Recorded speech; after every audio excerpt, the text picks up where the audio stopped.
Hey guys, welcome to my channel. Awareness of knowledge के channel में आपका स्वागत है।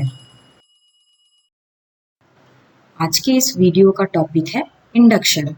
इंडक्शन में आज हम जिन पॉइंट्स पर डिस्कशन करेंगे वो पॉइंट्स है। फर्स्ट है मीनिंग ऑफ इंडक्शन, सेकंड है ऑब्जेक्टिव्स ऑफ इंडक्शन, थर्ड है procedure of induction and fourth है बेनिफिट्स ऑफ इंडक्शन। तो फिर स्टार्ट करते हैं। तो पहले हम जान लेते हैं meaning of induction. Induction also called orientation is the process of welcoming a new member into the organization. Induction का क्या मतलब है? इंडक्शन का मतलब होता है कि हम इंडक्शन को ओरिएंटेशन भी कहते हैं। यह एक ऐसी प्रक्रिया है यानी यह एक ऐसा प्रोसेस है जहां ऑर्गेनाइजेशन में नए सदस्य यानी न्यू मेंबर का स्वागत किया जाता है। The next है induction or orientation. Familiar the new employee with the organization, its mission and goals, culture, systems and procedures and expectations from the employees. इसका मतलब होता है कि इंडक्शन और ओरिएंटेशन के माध्यम से यह नए एम्प्लॉय यानी जो न्यू एम्प्लॉय होते हैं उनको ऑर्गेनाइजेशन के जो मिशन और गोल्स होते हैं, ऑर्गेनाइजेशन का जो कल्चर होता है यानी संस्कृति, ऑर्गेनाइजेशन की जो प्रणाली यानी सिस्टम होती है और ऑर्गेनाइजेशन के प्रोसीजर और एक्सपेक्टेशन को परिचित कराता है। यानी वो एम्प्लॉय को ये सारी इंफॉर्मेशन के बारे में बताता है, तो इसको हम इंडक्शन कहते हैं। द नेक्स्ट है objectives of induction. Point number 1 है to welcome the new employee, relieve his anxieties and make him feel at home. इसका मतलब होता है कि यह कर्मचारी यानी एम्प्लॉय का स्वागत करने, उसकी चिंताओं को दूर करने और उसे कंपनी में घर जैसा महसूस कराने में मदद करता है। द नेक्स्ट है to develop a relation between the company and the new employee and make him feel part of the organization as quickly as possible. इसका मतलब होता है यह कंपनी और नए एम्प्लॉय के बीच संबंध को विकसित यानी डेवलप करने और उसे जल्द से जल्द ऑर्गेनाइजेशन का हिस्सा महसूस कराने में भी मदद करता है।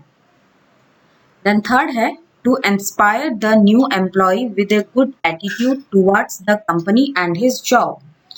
इसका मतलब होता है यह जो नए एम्प्लॉय होते हैं उन नए एम्प्लॉय को कंपनी और उनकी नौकरी यानी जॉब के प्रति उनके अच्छे रवैये यानी जो गुड एम्प्लॉय का जो गुड एटीट्यूड होता है मतलब उस गुड एटीट्यूड के साथ उनको प्रेरित करना यानी उनको इंस्पायर करना।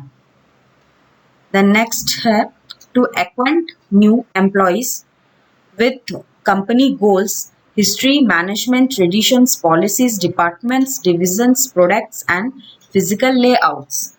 इसका मतलब होता है कि जो नए एम्प्लॉयज होते हैं उनको कंपनी के जो गोल्स, कंपनी का जो हिस्ट्री, मैनेजमेंट, ट्रेडिशन यानी परंपराएं, पॉलिसीज यानी जो नीतियां होती हैं, डिपार्टमेंट, डिवीजन, प्रोडक्ट्स और जो फिजिकल लेआउट से परिचित कराना यानी उनको इन सब के बारे में बताना। देन फिफ्थ है to communicate to new employees what is expected of them, their responsibility and how they should handle themselves. इसका मतलब होता है कि यह नए एम्प्लॉय को कम्युनिकेट करना कि कंपनी का उनको लेकर क्या एक्सपेक्टेशन है यानी कंपनी की क्या इच्छाएं हैं उनको लेकर, और उनकी कंपनी यानी जो नए एम्प्लॉय होते हैं उनका कंपनी में क्या जिम्मेदारियां यानी क्या रिस्पॉन्सिबिलिटी होता है और उन्हें खुद को किसी भी सिचुएशन को कैसे हैंडल करना चाहिए, ये सारी बातों को उनको कम्युनिकेट यानी अवगत कराना होता है। तो ये थे कुछ ऑब्जेक्टिव्स ऑफ इंडक्शन। नेक्स्ट है procedure of induction. First point है the new employee timely and report to work. इसका मतलब होता है कि जो नया एम्प्लॉय होता है वो पहले टाइमली यानी समय पर अपने वर्क प्लेस यानी ऑफिस में रिपोर्ट करता है। देन सेकंड है, it is very important that the supervisor और the immediate boss meet and welcome the employee to the organisation. उसके उस एम्प्लॉय के ज्वाइनिंग करने के बाद यह बहुत महत्वपूर्ण यानी इम्पोर्टेंट है कि जो भी उस एम्प्लॉय का सुपरवाइजर और इमीडिएट बॉस होता है वो पहले उस नए एम्प्लॉय से मिलते हैं और फिर उसका ऑर्गेनाइजेशन में स्वागत करते हैं। देन थर्ड है, required document should be completed such as joining formality form, PF nomination form, ESI declaration form, medical acknowledgement form etcetera. इसका मतलब होता है कि ज्वाइनिंग के टाइमिंग में कुछ डॉक्यूमेंट को कंप्लीट करना होता है, जैसे कि ज्वाइनिंग फॉर्मेलिटी फॉर्म हुआ, पीएफ का नॉमिनेशन फॉर्म हुआ, ईएसआई का जो डिक्लेरेशन फॉर्म, देन मेडिकल से रिलेटेड अगर कुछ फॉर्म हुआ, देन एक्नॉलेजमेंट फॉर्म एक्सेट्रा। तो ये जितने भी डॉक्यूमेंट का जो भी सबमिशन का पार्ट होता है, जो कंप्लीट का पार्ट होता है, वो सारा एचआर हैंडल करता है। देन फोर्थ है, the departmental induction can be conducted. It include explanation of the department. इसका मतलब होता है कि जो नया एम्प्लॉय होता है उसको डिफरेंट डिपार्टमेंट के बारे में बताया जाता है, यानी कि कंपनी में डिफरेंट टाइप्स के डिपार्टमेंट होते हैं, तो वो सारे डिपार्टमेंट के बारे में उसको जानकारी दी जाती है, यानी उसको बताया जाता है कि कंपनी में कितने डिपार्टमेंट हैं, उन डिपार्टमेंट का काम क्या रहता है और उन डिपार्टमेंट के थ्रू से उस एम्प्लॉय को कैसे हेल्प मिल सकता है। तो ये सारा इंफॉर्मेशन, डिपार्टमेंट रिलेटेड इंफॉर्मेशन उसको बताई जाती है। देन फिफ्थ है, short guided tour around the organization. इसका मतलब होता है कि उस एम्प्लॉय को ऑर्गेनाइजेशन का टूर कराया जाता है और उसके साथ साथ उसे ऑर्गेनाइजेशन के बारे में इंफॉर्मेशन भी दी जाती है। Then sixth है, describe the employee job description such as title, roles and responsibility. इसका मतलब होता है कि उस नए एम्प्लॉय के जॉब डिस्क्रिप्शन को बताया जाता है, यानी कि उस नए एम्प्लॉय को बताया जाता है कि उसका रोल मतलब जॉब का रोल और रिस्पॉन्सिबिलिटी क्या रहेगा, उसका जॉब टाइटल क्या रहेगा।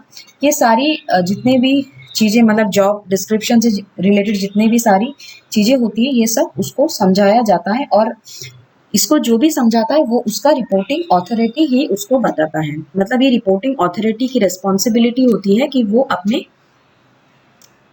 अपने अंडर में जो भी नया एम्प्लॉय ज्वाइन करता है उसको वो उसकी जॉब डिस्क्रिप्शन के बारे में उसको अवेयर करता है।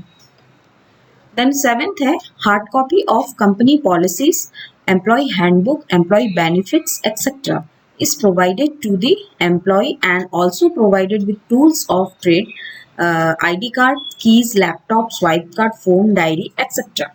इसका मतलब होता है कि कंपनी का जो पॉलिसीज होता है, एम्प्लॉय हैंडबुक हुआ, एम्प्लॉय बेनिफिट एक्सेट्रा के जो भी डिटेल्स होते हैं उसका एक हार्ड कॉपी उस नए एम्प्लॉय को दिया जाता है ताकि वो उसको अच्छे से स्टडी कर सके, ताकि वो कंपनी के बारे में पूरी तरह अच्छे से जान सके। उसके साथ साथ उसे कंपनी के वेलकम किट यानी कंपनी का कुछ टूल्स हुआ तो वो उसको दिया जाता है, जैसे कि कंपनी का आईडी कार्ड हुआ, कंपनी के थ्रू से अगर उसको कुछ लॉकर मिलता है तो उस लॉकर का की हुआ, लैपटॉप हुआ, स्वाइप कार्ड हुआ, फोन हुआ, डायरी एक्सेट्रा। तो ये सारी चीज़ें उसको at the time of joining में उसको दिया जाता है। तो ये कुछ प्रोसीजर ऑफ इंडक्शन। नेक्स्ट है benefits of induction. First point है reduction of the new employees anxiety. जो नए एम्प्लॉय होते हैं वो जब नई कंपनी में ज्वाइन करते हैं तो वो सोचते हैं कि नए ऑर्गेनाइजेशन यानी कंपनी में हम कैसे काम करेंगे, उनकी इन्वायरमेंट मतलब कंपनी के इन्वायरमेंट में वो एडजस्ट हो सकते हैं या नहीं हो सकते हैं, जो पुराने एम्प्लॉय होते हैं उनके साथ उनका कैसा रिलेशन रहेगा, उनके साथ वो अपने आप को कैसे एडजस्ट करेंगे। तो ये जितनी भी चिंता यानी एंजाइटी होती है, तो इस इंडक्शन के ज़रिए ये सारी चिंताओं को कम किया जा सकता है। देन नेक्स्ट है effective induction helps to integrate the new employee into the organization and to develop a sense of belonging. इसका मतलब होता है कि एक अच्छे इंडक्शन के थ्रू से एम्प्लॉय को ऑर्गेनाइजेशन में एक साथ मिलकर काम करना और अपनेपन की भावना को विकसित, अपनापन मन यानी वो एम्प्लॉय के मन में जो भी डाउट्स होते हैं उसको वो कैसे क्लियर कर सके, इस चीज को डेवलप करने में भी मदद करता है। देन नेक्स्ट है, induction helps to build up a channel of communication between management and new employees. इसका मतलब होता है कि मैनेजमेंट और न्यू एम्प्लॉय के बीच एक चैनल ऑफ कम्युनिकेशन बनता है, होता है। यानी अपने काम, इसका मतलब होता है कि चैनल ऑफ कम्युनिकेशन का मतलब होता है कि अपने काम का आदान प्रदान करना। यानी अगर मैनेजमेंट को एम्प्लॉय से कुछ काम कराना होता है तो वो फ्रीली उस एम्प्लॉय को बोल सकता है, और अगर एम्प्लॉय को मैनेजमेंट से कुछ काम होता है तो वो भी फ्रीली मैनेजमेंट को बोल सकता है। तो इससे क्या होता है कि मैनेजमेंट और उस नए एम्प्लॉय के बीच एक अच्छा रिलेशन बिल्डअप होता है। देन फोर्थ है, a formal induction program proves that the company is taking interest in getting him off to good start।